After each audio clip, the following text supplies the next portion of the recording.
Grade second year paper third unit चल रही थी हम लोगों की। हम लोगों ने पाठ्य सहगामी के लिए आए, लास्ट टॉपिक किया था। आज हमारा टॉपिक है संस्थागत नियोजन। अब संस्थागत नियोजन क्या होता है? संस्था यानी कोई फर्म, दुकान या विद्यालय या कोई कॉलेज। गत यानी उसमें निहित। नियोजन ये होता है एक योजना के अनुसार, ये योजनाबद्ध। तो संस्थागत नियोजन से क्या तात्पर्य हुआ कि जो कोई संस्था है वो अपने नियमों के अनुसार जो कार्य करती है, योजना के अनुसार कार्य करती है, वो संस्थागत नियोजन कहलाता है। अब एम.बी. बुच के अनुसार एक शैक्षिक संस्था द्वारा अपनी आवश्यकताओं की पूर्ति के लिए भविष्य में प्राप्त होने वाले साधनों के आधार पर सुधार एवं विकास के दृष्टिकोण से बनाई गई योजना उस संस्था की संस्थागत योजना कहलाती है। क्या मतलब हुआ कि जो कोई संस्था है वो अपने जो अभी उनके पास साधन है और जो भविष्य में उन्हें प्राप्त होने वाले साधन हैं, उनके आधार पर वो कोई योजना बनाते हैं कि भाई हमारे भविष्य में हमें सपोज हमें अगर मान लो आज हमारे यहाँ पे ऑनलाइन टीचिंग नहीं है, लेकिन भविष्य में हो सकता है कि ऑनलाइन टीचिंग हो, तो वो अभी से प्रयासरत है कि भविष्य में ऐसा होगा, तो आज ही हम इस प्रकार के टीचरों को तैयार करें कि भविष्य में ऐसा पढ़ाना होगा या फिर प्रोजेक्टर द्वारा पढ़ाना होगा, तो टीचर उसी प्रकार के वो तैयार करेंगे। तो उदाहरण था कि भाई इस प्रकार से जो अभी प्राप्त साधन है और भविष्य में प्राप्त होने वाले साधन हैं, उनके आधार पर वो अपनी शैक्षिक योजना को क्या करेंगे? योजनाबद्ध करते हैं। तो वो शैक्षिक नियोजन कहलाता है। किसके अनुसार? एम.बी. बुच के अनुसार। अब संस्थागत नियोजन की आवश्यकता। इस संस्थागत नियोजन की क्या आवश्यकता है, क्यों नहीं आवश्यकता है?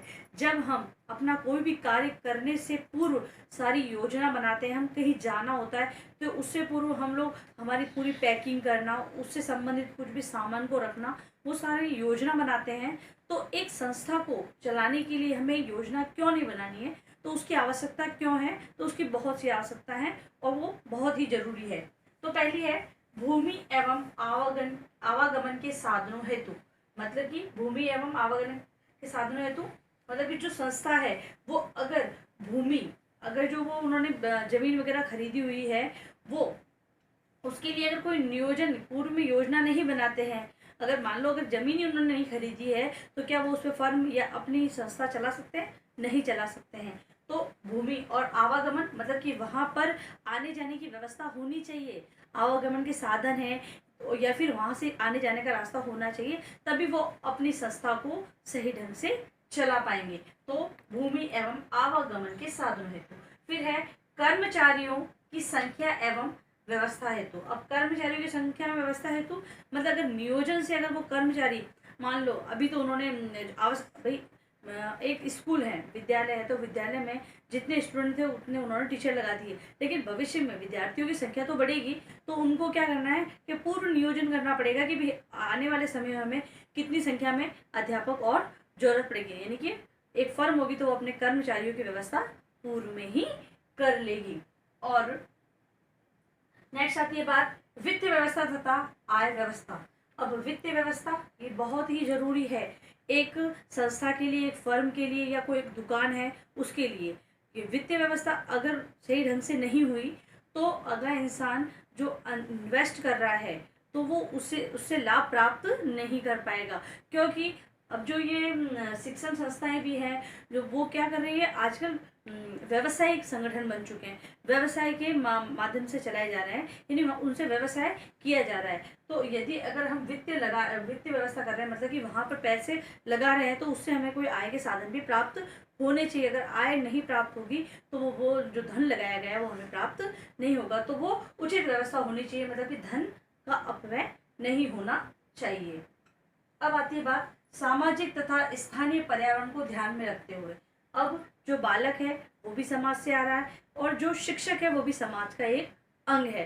तो अगर समाज को ध्यान में, अगर जो एक संस्था है वो अपनी नियोजन के अंतर्गत समाज और स्थानीय पर्यावरण यानी आसपास का जो वातावरण है उसको ध्यान में नहीं रखेगी, तो उसका जो नियोजन किया गया है वो बिल्कुल ही निरर्थक होगा, मतलब उसका कोई अर्थ नहीं होगा। उन्हें फिर से नियोजन करना पड़ेगा, या फिर आसपास के स्थानीय जो लोग रह रहे हैं वो उन्हें बार बार में आकर परेशान करेंगे कि भाई आपकी ये व्यवस्था सही नहीं है।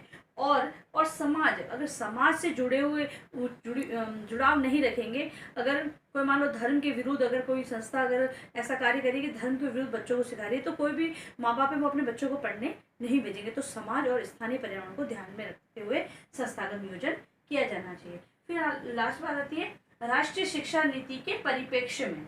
अब राष्ट्रीय शिक्षा नीति के परिप्रेक्ष्य में, यानी राष्ट्रीय शिक्षा नीति जो पूरे राष्ट्र में एक ही चल रही है।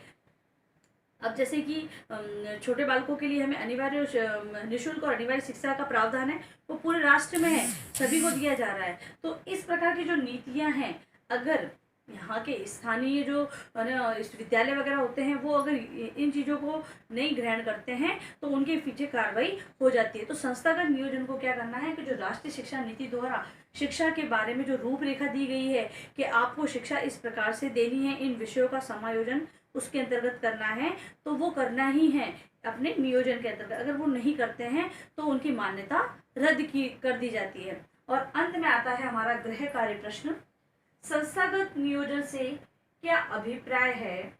संस्थागत नियोजन से क्या अभिप्राय है, इसकी आवश्यकता बताइए। संस्थागत नियोजन से क्या अभिप्राय है, इसकी आवश्यकता बताइए। धन्यवाद।